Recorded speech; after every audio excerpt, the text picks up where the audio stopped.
Every aspect of every puppet has so many different options and choices. There's a process for everything. Really, you're trying to figure out what is going to make the whole world of the movie right, what is right for the story, what is working with the voices, and also what fun can you have with it.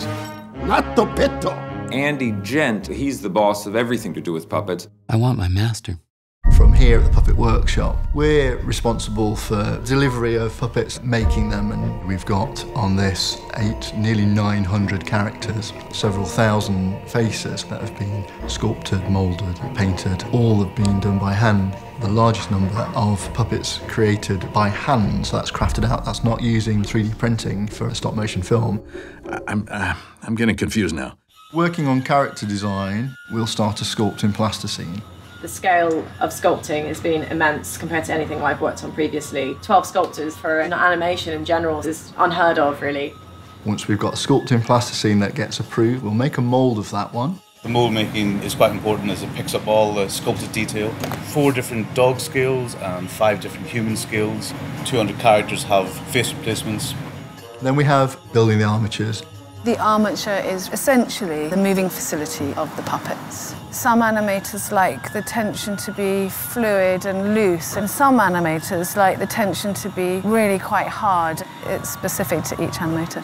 You can cast the silicone on top of the armatures, which will then give us a skin on a puppet build. Our job is to paint in the skin, in the mold, and then set the armature in and basically pour some silicone. This is fantastic. It's quite translucent and it's very soft. It gives us loads of nice movements.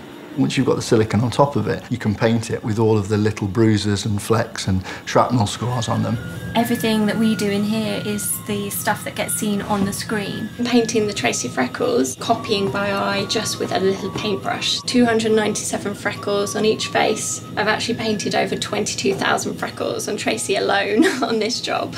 Why'd you do it? Once it's painted, you can punch the hair in one at a time to cover the head. We get a needle and take each individual hair and punch it in. Because they're replacement faces and sometimes replacement wigs, we'll have to replicate that exactly on every face and every head. Or the dogs. Well, we're using real fibres. They come from sheared animals. Mohair and alpaca. We've probably punched into the millions of individual hairs into these dogs. Wes really is interested in costume. We've got to find an amazing collection of fabrics. With stop motion, the cloth has to stop for the camera to shoot and then move again. You need to be able to control the fabric and give it weight. We use sheet lead that we roll really thinly, aluminium wire. It's like another puppet being built into the costume. And of course, once you've got that, then you're pretty well ready to shoot. It's as simple as that. Well, I understood that. We've got many stages to shoot on at the same time, so we have to fit into that cleverly. There's only one Bill Murray. I was the lead mascot for an undefeated high school baseball team. And there's only one Scarlett Johansson. That's none of your business. So you can only shoot him one at a time, whereas we're trying to shoot 12 at a time on 12 different sets, and then also in 5 scales. Wow! I'm always amazed how each puppet that we make ends up as a beautiful, moving character. It always takes my breath away. I'm infinitely surprised with what the animators can do. It's genuinely magical.